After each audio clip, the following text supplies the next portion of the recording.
Chers frères et sœurs, chers amis, bonsoir.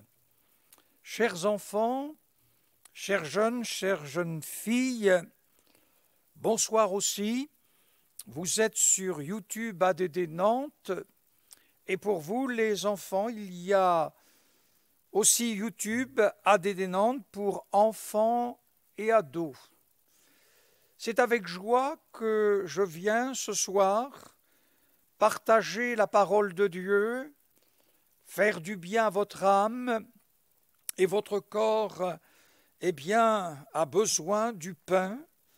Mais la Bible nous dit, c'est Dieu qui nous le dit, c'est Jésus qui nous le révèle, que l'homme ne vivra pas de pain seulement, mais de toute parole qui sort de la bouche de Dieu. Nous allons voir une parole qui est sortie de la bouche de Dieu, et nous allons ouvrir, et je vous invite à ouvrir votre Bible dans le livre du prophète Jonas, à partir du verset 1er. La parole de l'Éternel fut adressée à Jonas.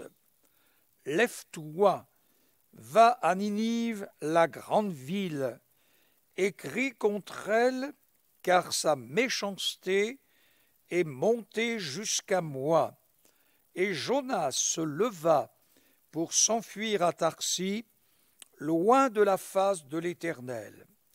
Il descendit à Jaffo, et il trouva un navire qui allait à Tarsis. Il paya le prix du transport et s'embarqua pour aller avec les passagers à Tarsis, loin de la face de l'Éternel. Mais l'Éternel fit souffler sur la mer un vent impétueux, et il s'éleva sur la mer une grande tempête. Le navire menaçait de faire naufrage. Les mariniers eurent peur, ils implorèrent chacun leur Dieu, et ils jetèrent dans la mer les objets qui étaient sur le navire, afin de se le rendre plus léger. Jonas descendit au fond du navire, se coucha et s'endormit profondément. Le pilote s'approcha de lui et lui dit « Pourquoi dors-tu? Lève-toi, invoque ton Dieu, peut-être voudra-t-il penser à nous, et nous ne périrons point. » Ils se dirent l'un à l'autre « Venez, tirons sort pour savoir qui nous attire. » Ce malheur, ils tirèrent au sort, et le sort tomba sur Jonas. Alors ils lui dirent « Dis-nous qui nous attire ce malheur, quelles sont tes affaires, et d'où viens-tu? Quel est ton pays, et de quel peuple es-tu? » Il leur répondit « Je suis hébreu, et je crains l'Éternel, le Dieu des cieux, qui a fait la mer et la terre. » Ces hommes eurent une grande frayeur, et lui dirent « Pourquoi tu fais cela? » Car ces hommes savaient qu'ils fuyaient loin de la face de l'Éternel, parce qu'il leur avait déclaré. Ce que nous allons retenir, c'est le mal de vivre. Un jour, un jeune homme qui se droguait, faisant du stop, demandait à chaque personne qui le prenait en voiture « Avez-vous trouvé dans cette vie ce que vous en désirez ?» Et chacun répondait « Non ». Un jour, un homme exprimait à une jeune fille qu'il ne voulait plus vivre, et celle-ci lui répondit « Vous aimez la vie, c'est la vie que vous menez que vous n'aimez pas. » Il répondit « Oui. » Jonas reçoit une parole du Dieu vivant et vrai. Il est prophète. Il sait ce que c'est que de recevoir une parole de Dieu. Les paroles qu'il reçoit, en réalité, s'accomplissent. Et là, Dieu lui demande quelque chose qui est conforme, mais pas conforme pour Jonas, car il s'agit d'un peuple dont Jonas n'apprécie pas. Et Jonas, au lieu d'aller où Dieu lui demande d'aller, la Bible dit qu'il décida de quitter Jaffo à bord d'un navire pour se rendre à Tarsis. Il fit ce voyage parce qu'il était un mal qui est plus mal que le mal de mer ou le mal de l'air. Le mal qu'il est atteint, c'est le mal de vivre. Et vous vous souvenez, lorsqu'il fut libéré de ce poisson, se retrouvant à Ninive, et que suite à son message, la ville entière revient vers Dieu, demande pardon et Dieu fait grâce. Jonas est irrité et il va répondre à Dieu en lui disant que oui, il fait bien de s'irriter. Il dit « la mort m'est préférable à la vie ». Et à 2 reprises, la mort m'est préférable à la vie. Un homme qui préfère mourir parce qu'il est atteint du mal de vivre. C'est aussi l'histoire de chaque homme. C'est l'histoire et c'est votre histoire. Ce que le monde offre ne répond pas à vos besoins. Ce que le monde religieux peut lui aussi offrir ne satisfait pas votre besoin.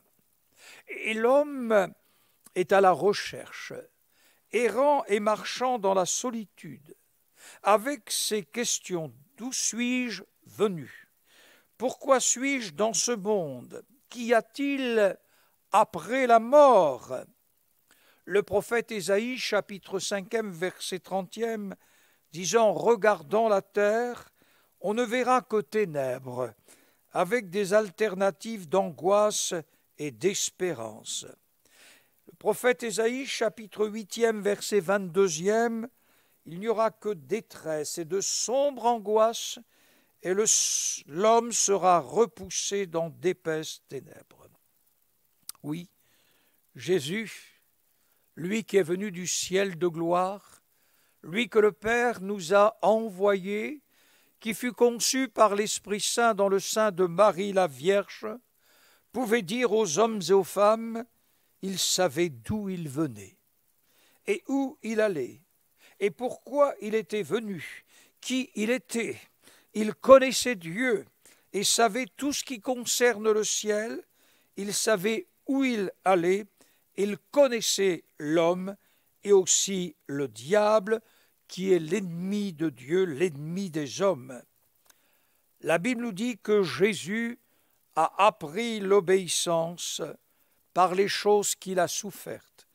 Et dans le jardin de Gethsémanée, il a pu dire « Non point, mon Père, ce que je veux, mais ce que tu veux ». Jésus a rétabli l'obéissance. Il nous est donc possible de revenir à Dieu et de lui obéir. Dieu dit à Jonas, va à Ninive. L'obéissance n'est pas son partage. Il veut aller là où il désire, non point ce que je veux et non point ce que tu veux.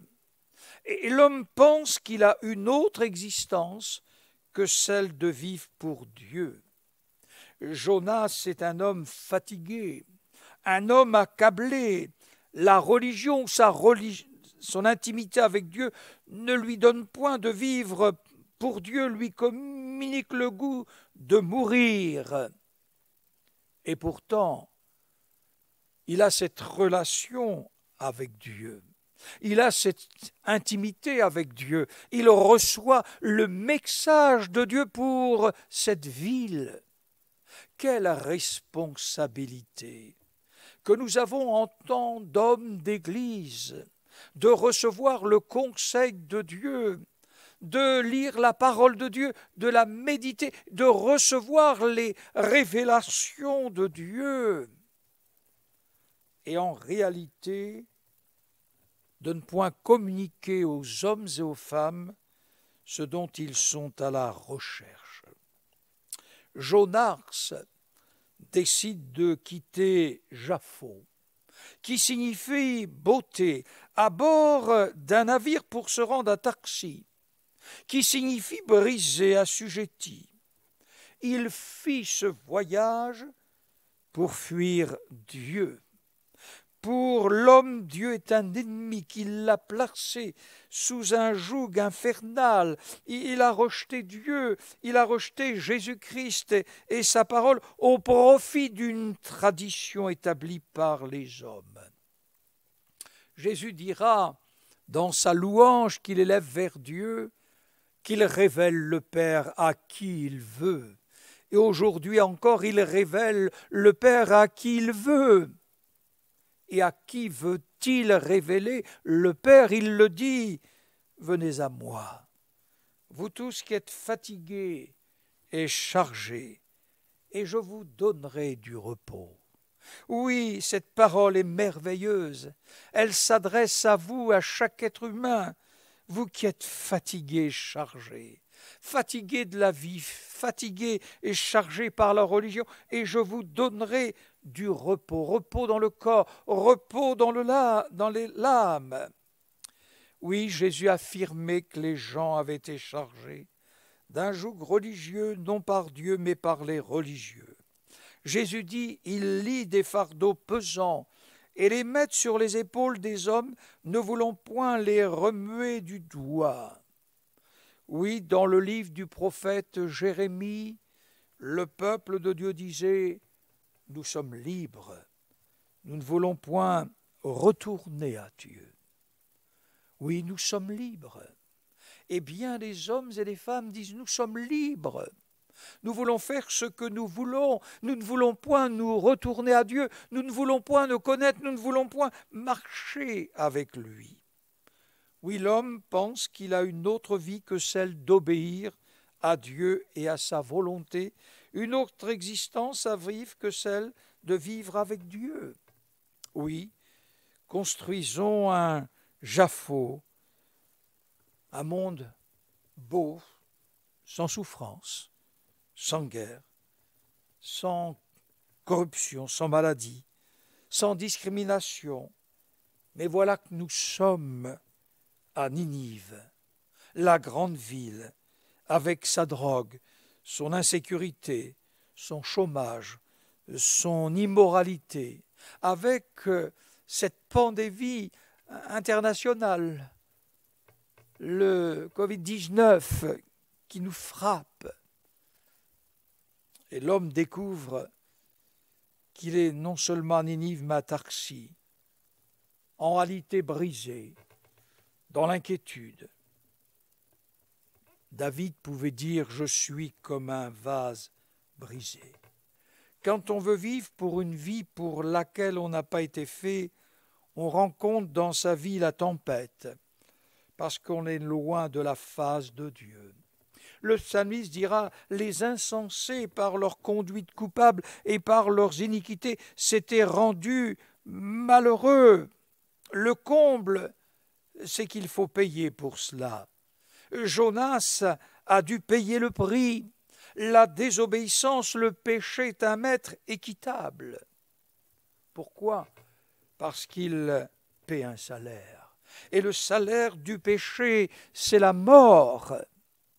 Oui, Jonas reconnut que c'était lui qui causait le trouble, reconnut aussi qu'il était responsable de la tempête, du retard du voyage, de la perte des marchandises jetées par-dessus bord pour alléger le navire, par toute la peur et l'anxiété causées par la tempête.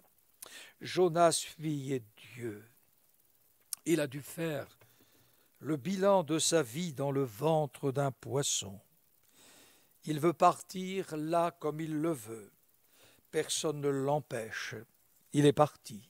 Il cherche la solitude, personne ne l'empêche. Il la trouve dans la mer, il veut être loin des hommes, des difficultés, pensant même que Dieu est un problème, il l'a exclu de sa vie. Oui, ma vie est brisée. J'ai exclu Dieu de ma vie. c'est la tempête et je suis soumis à toutes sortes de choses. Et lorsque Jonas fut en réalité vomi du poisson et obéissant à Dieu, et voyant les hommes et les femmes revenir à Dieu, il se fait une cabane, se retrouvant dans l'irritation. La mort m'est préférable à la vie. Et lorsque Dieu lui fit pousser un ricin dans une nuit, et dans une journée, en un clin d'œil, il perd ce ricin. Il est là dans une perte là de vie. Il est près de mourir. L'insolation est là, l'a frappé. Il s'irrite encore. La mort m'est préférable à la vie. Ce qu'il sait aussi, c'est que Dieu est un Dieu compatissant et miséricordieux, lent à la colère et riche en bonté. Jonas est resté comme cela dans l'irritation. On ne sait comment sa vie s'est terminée. Amis, il faut détruire la cabane d'irritation. La mort m'est préférable, la vie m'est préférable à la mort. Il faut que nous changions nos conceptions, nos pensées.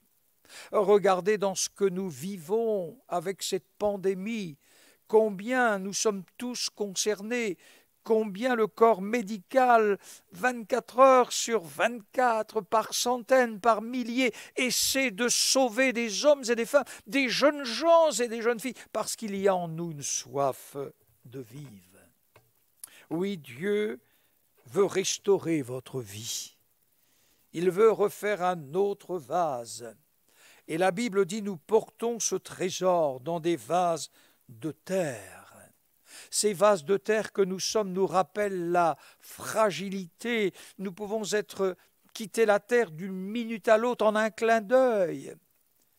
Mais dans ces vases de terre, Paul dit, nous portons ce trésor. Et ce trésor, c'est l'Évangile. L'Évangile qui concerne une personne, la personne de Jésus-Christ. Et le Dieu de ce siècle, le diable, a aveuglé les hommes et les femmes afin qu'ils ne voient point la splendeur de l'Évangile de Dieu de Jésus-Christ. Et Dieu nous a envoyé Jésus pour nous ramener vers Dieu. Il est venu avec la bénédiction, la délivrance, la consolation.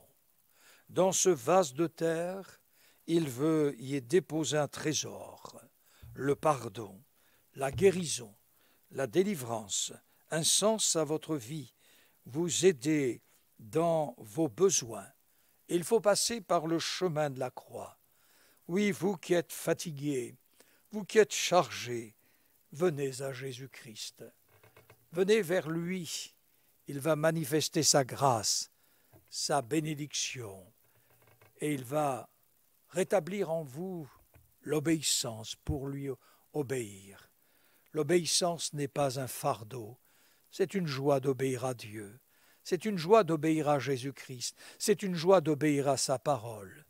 Que Dieu vous bénisse, que Dieu vous accorde une grâce particulière. Nous allons prier ensemble afin que le mal de vivre quitte votre vie et que vous ayez la joie de Dieu, la joie de vivre.